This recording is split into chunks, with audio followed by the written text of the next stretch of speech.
There we go. Now you should be able to hear me. Ta-da! Hi everyone. Michelle Ferreri here. Let's see if audio is kicking. I bet you we should be good. Just give me thumbs up or heart that you can hear me.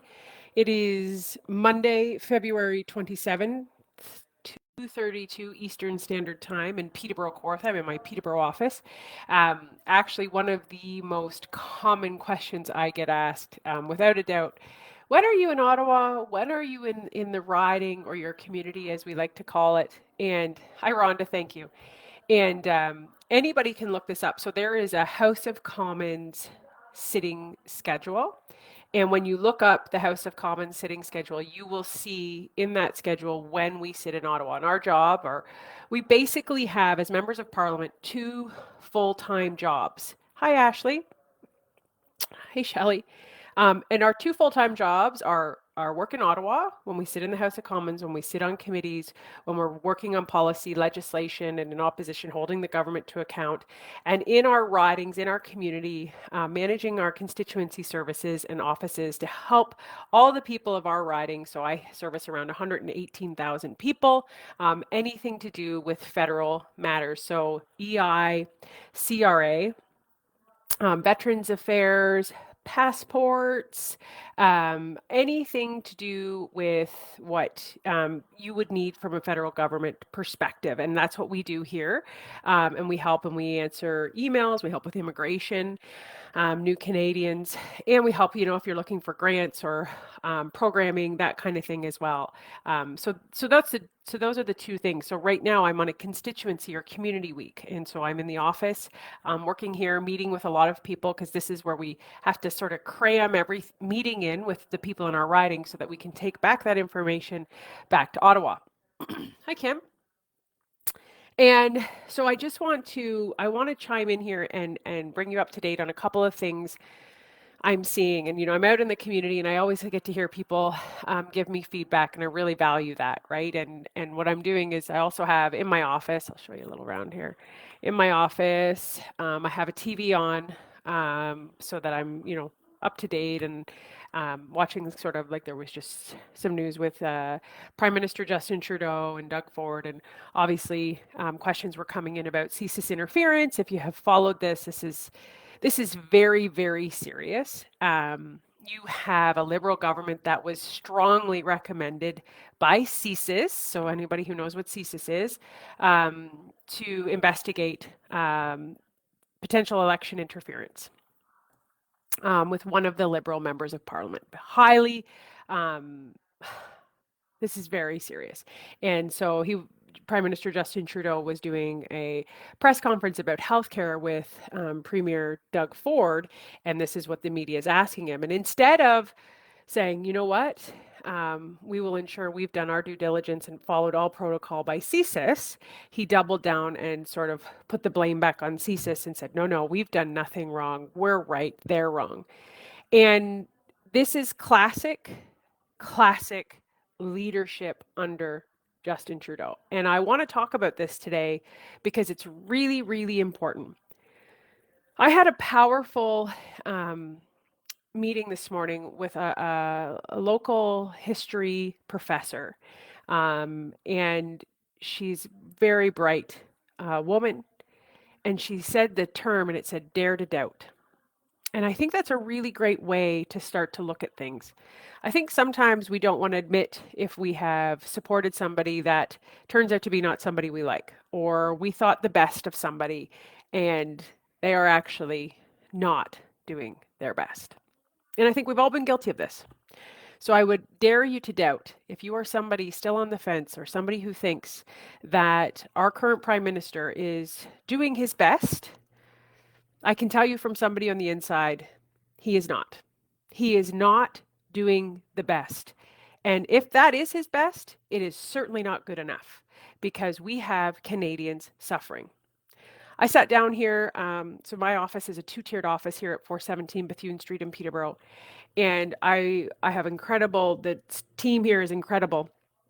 And I listen to the phone calls come in, I answer the phone, and I can tell you the pain and suffering of the average people in this community with good paying jobs who are messaging us with, I don't know if I'm going to be able to feed my family. I don't know if I'm going to be able to make my rent. I'm behind in my rent. What can I do? Every single day. And when I stand up in the House of Commons and I put that pressure on the Prime Minister, and he has the audacity to say, we have Canadians' backs, we're doing everything we can, we're great people. And this is what you're seeing with the CSIS situation. He doubles down. Just because it isn't happening to him, he believes it's not happening. And he lives in a world where he has convinced himself that his leadership is the best thing for Canadians. And it is scary and it is wrong. And where I want to go with this is, first of all, a great leader recognizes when something's not working and they fix it. They take accountability. They know how to, they have humility. They know when something's not working and they pivot and they correct it. And they don't let their ego make decisions. We've never seen that from this Prime Minister, and it's progressively gotten worse, even in my short time of being elected. But one of the things I really want to talk about, which I'm so passionate about, is mental health in our children. So what, Carrie Lynn, I think we desperately disagree on leadership. If you don't like Pierre Poilievre, that is totally your decision. I'm open to all opinions. But if you think that our current Prime Minister is showing good leadership, no. You can come spend a day in my office. You can come spend a day with me and go talk to Canadians, real Canadians, and I will full-heartedly disagree with you and show you the data that no, he is not doing a good job. So one of the things I'm most passionate about is children, and I believe they're our future. And so one of the things we're seeing, and I'm getting this from parents, a lot of people may know this, may not know this, my file is, I'm a critic or shadow minister to families, children, and social development. So people, and before I did this job, I did a lot of writing, speaking, talking, blogging on children's mental health, self-regulation. I worked under Dr. Stuart Shanker in self-regulation. It's transformative work that really helps children recognize their behaviors. Behavior is communication. When we can get to that in their young years, it helps them grow up to be self-regulating adults. And what we're seeing is this massive flux of children struggling so much. COVID, the long-term implications and consequences of COVID and the lockdowns haven't even really fully hit us yet. The data hasn't even really come in. And every day I'm flooded with messages from parents. They are genuinely terrified about their children, the anxiety, the isolation, they don't want to go out. And I recently spoke with a woman who very, very bright woman who works in particular in anti-bullying. She's an anti-bullying specialist. And she said, she's working in schools and she said, it's just so scary. She's never seen the volume of mental health crises that we are seeing right now. And I spoke to her and I said, because we can't co-regulate. And she said, Michelle, you are so right. The teachers aren't regulated. The parents aren't regulated. And what co-regulation is that we share an interbrain. So I walk into a room, I bring my energy to you, you feel off that energy, and we are able to sort of go back and forth. Very, very important to a child who's relying on their mentors, their teachers, their parents, all of those people. So if their parents and their teachers are not regulated, if they're extremely stressed, they're stressed about paying the bills, they're stressed about the cost of food, which has increased almost 12% after 8 years of this Prime Minister. They're stressed about inflation because this government continues to blow money like we've never seen somebody blow money before. I mean, the $400,000 they spent to go over to the Queen's funeral, those are just tiny little things. But I mean, these are reports coming out of Auditor Generals, parliamentary budget officers. It's wasteful spending, which in turn gets downloaded to the taxpayer, which we see in our inflation. And I've said this so many times, and I keep saying it, that stress of not being able to make payments, that stress of being wondering if you're going to be able to give your kid a snack or not is downloaded to our children because we can't be the most present partner. We can't be the most present parent. We can't do that because we're so stressed, and so we can't co-regulate. And so when you hear us push, and me push, and the Conservatives push for stopping the carbon tax, for stopping the excise tax, which is coming April 1st for the tourism sector. So the excise tax is a 6.5% tax on beer and alcohol. This is going to absolutely destroy our restaurant sectors, our small businesses, and businesses that rely on tourism that were hammered by the pandemic. So every dollar you earn becomes less and less valuable. So what is the incentive to go to work? Do you see this vicious cycle that this lack of leadership has created? I've done many videos on this, and I'll continue to say this. This is all about leadership. This is all about integrity and setting an example. Everything comes from the top, and it funnels down, and it creates a culture, right? We have the most ethical violations ever with this Liberal government, Justin Trudeau's government. We have the highest debt. All prime ministers combined in the history didn't have as much debt as this prime minister has accumulated. And so to come back to what I said in the very beginning, I would challenge you to dare to doubt what you thought you know. And I know there's people out there that are like, I can't leave I'm party loyal. I'm a diehard liberal, and I have to support my party. And I listen, I respect that. That's fine. That's party politics. But at least start to ask yourself some questions about what we're seeing. It's not working. And will we be perfect when we're in government? No. No, we absolutely won't. Because nobody is. But this situation right now is awful. Because you're watching somebody who is dividing Canadians, pitting people against each other, and doubling down on being right. That's more important to him than anything. And you have people who are suffering, who he denies the suffering. We're great. We're doing everything we can.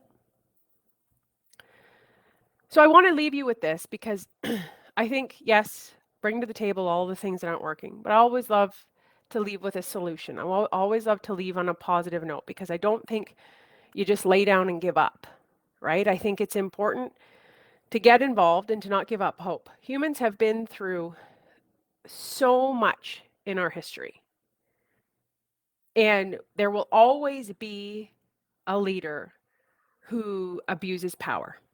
Always. And there will always be a resistance that comes up, that fights for freedom, that fights for equality, that fights for choice, that fights for you, and hopefully restores balance.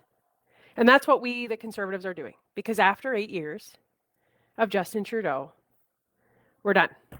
We can't take anymore. I hear it from you every day. I'm listening to you every day. And we need to get back to a place of being able to co-regulate, because I'm telling you, our children's futures depend on it. The sooner we can calm ourselves, the sooner we can regulate ourselves, have a plan, be organized, and be that calm that our kids need, the better our kids' future will be. And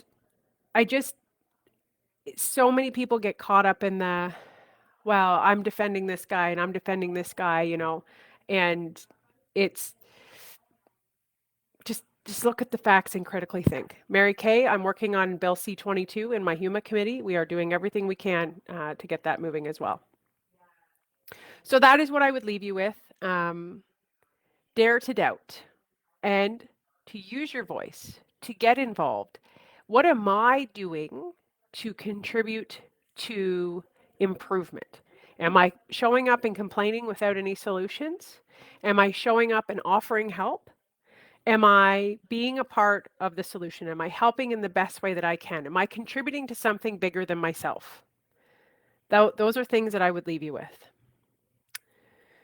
And I was going to read see if there's any questions. I don't see any. It's not showing up here. Sorry, guys. Michael Newman, it all starts at home. Parents need to do it better. Excuse me.